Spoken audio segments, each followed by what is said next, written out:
Hello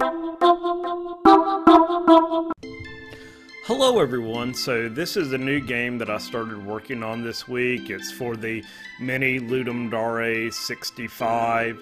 The theme for this game jam is youth. So I was thinking about games that I played when I was a kid and games actually involving kids, and one that came to mind was a game for the NES, the Nintendo Entertainment System, called Paperboy. So it was a game that I played quite a bit when I was a kid. So I thought it would be really neat to take that gameplay and update it with 3D graphics for current systems. So this is what I have so far. You can see there's many different buildings here. In front of the buildings you have yards and a sidewalk and also the road. And each building has currently just one window. If you throw your newspaper at the window, you will break the window.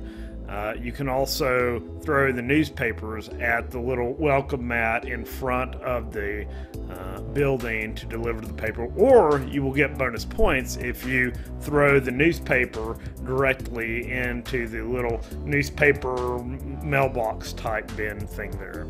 So I found out I do my best work making games when I solely focus on gameplay to begin with.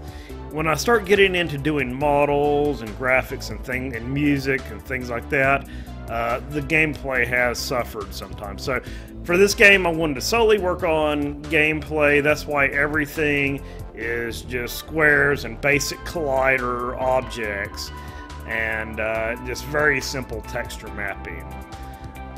Here you'll see you start out with 3 lives, and whenever you lose all 3 lives, the game is over. Once you reach the end of the level, then you go on to the next day. You try to reach Sunday. You start out on Monday at the beginning of the week. You have a limited set of papers to deliver. You start out with 10 papers in your stock collection of papers. Every time you throw paper, you lose one. But as you can see there, the little flashing objects, those are paper refills. So that will set you back to 10 papers. But yeah, the game's coming along pretty good so far.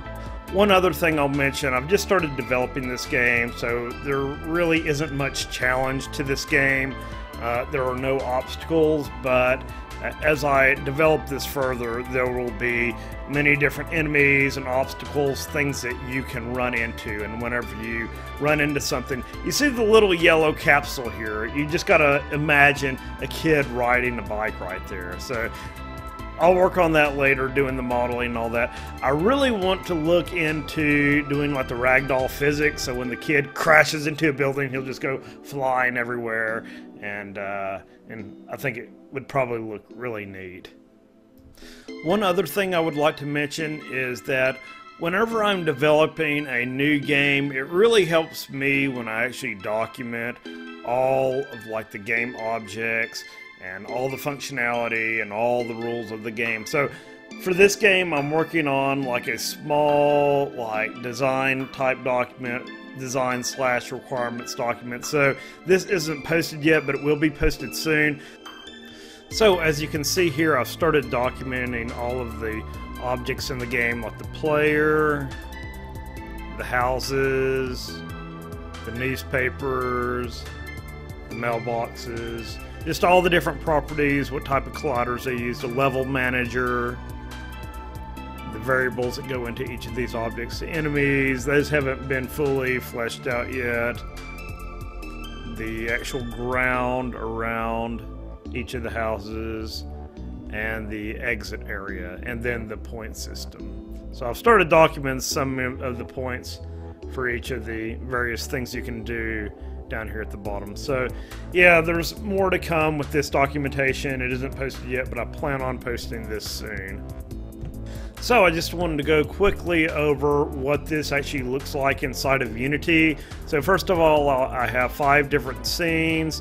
The title scene is fairly simplistic. Yeah, right now I'm calling this Delivery Kid. That's the best that I can come up with. It's simple and sweet. So basically the title screen, you have just a few objects here, a menu, so the menu will transition between these states down here. It's going to wait a couple of seconds, then it's going to wait for you to press a button, and then it's going to reset the global variables like the score and how many lives you have, and things like that, your paper stock, and then finally it will load the main game level. Well, actually it loads this level name first, and all the level name does is display the name of the day of the week, and the day of the week is actually stored as an integer. So I use ArrayMaker for this, and you can see over here I have all the days defined over here in this list, and then I just use a reference into the that array list to display the names. So after it displays the name, it's just going to do a simple fade in and fade out on the level name. That's actually on the camera object. Yeah, it just does a fade in. It doesn't do a fade out yet, but I could do that. It wouldn't be too hard. Then it's actually going to go in and load the main game screen, which I call game. And actually it looks pretty plain right here. So almost everything in this game is dynamically generated. I have almost everything in prefab. So if you saw the documentation that I was doing on the website, in that article, each of those objects correspond with one of these objects, prefab objects. So I got the exit, and then the ground around the house object, the mailbox, the delivery area, where the paper lands to score points. Those are actually parented to the house. So currently the house has a mailbox, a delivery area.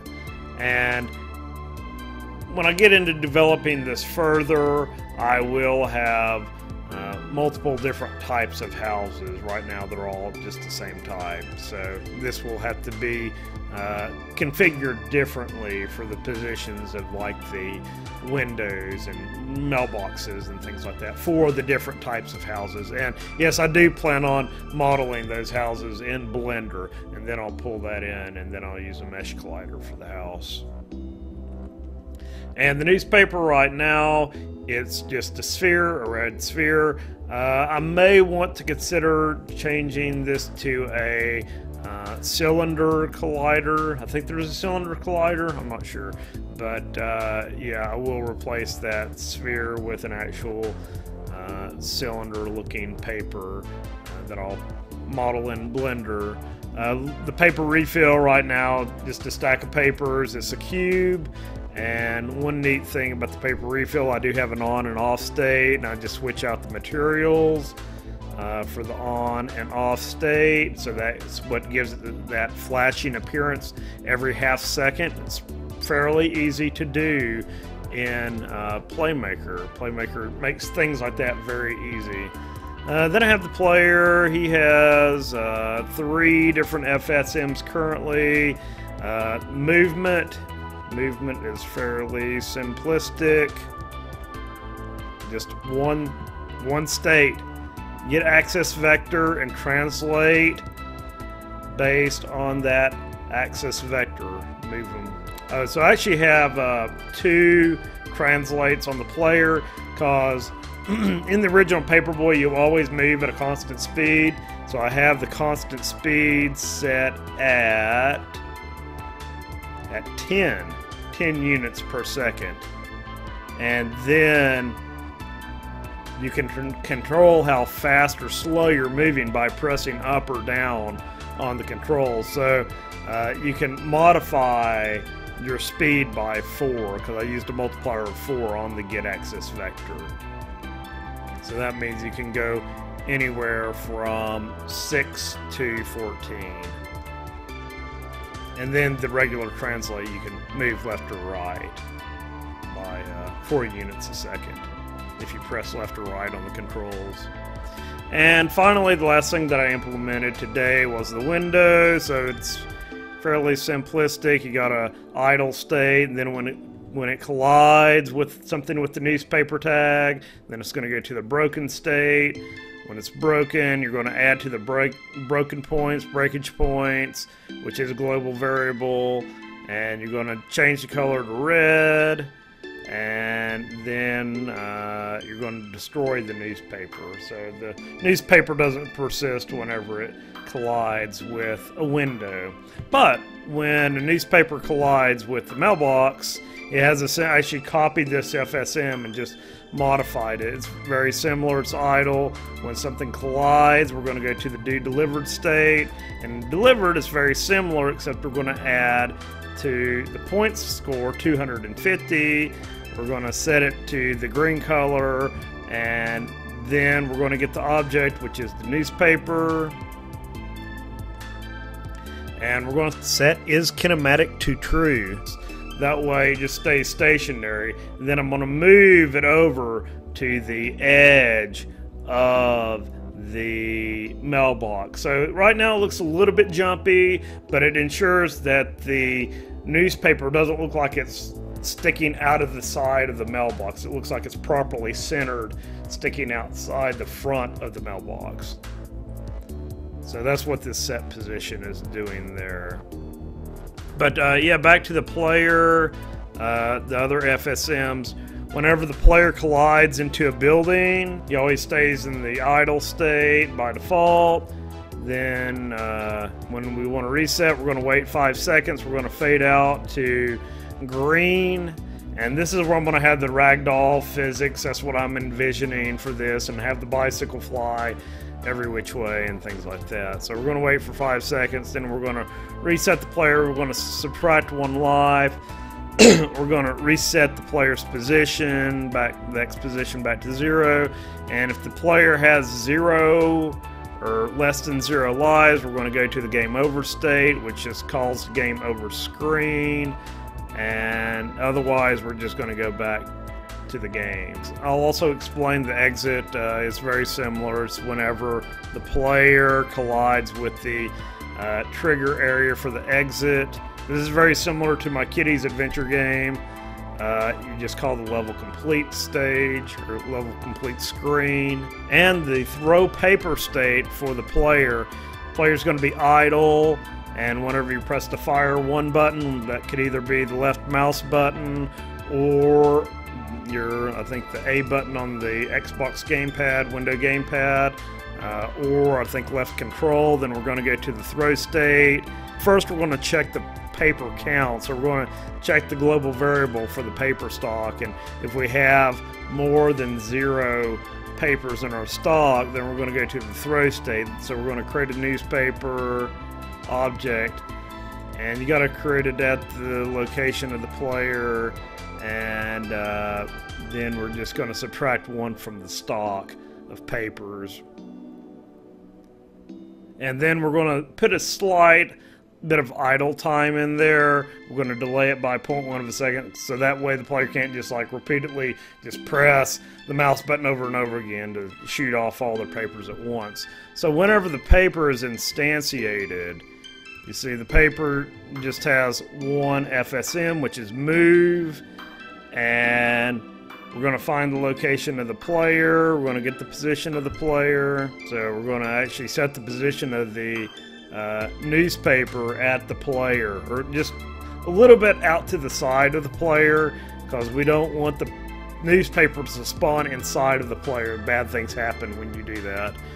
Then we're going to add a force of -400 in the negative X direction in world coordinates. So that's going to make them throw the newspaper out to the left.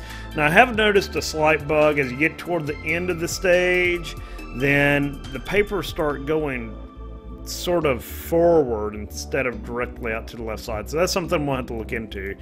But in order to do this, I had to play around with the physics a little bit of the newspaper. So I found out 0.2 is a nice value for the mass of the paper.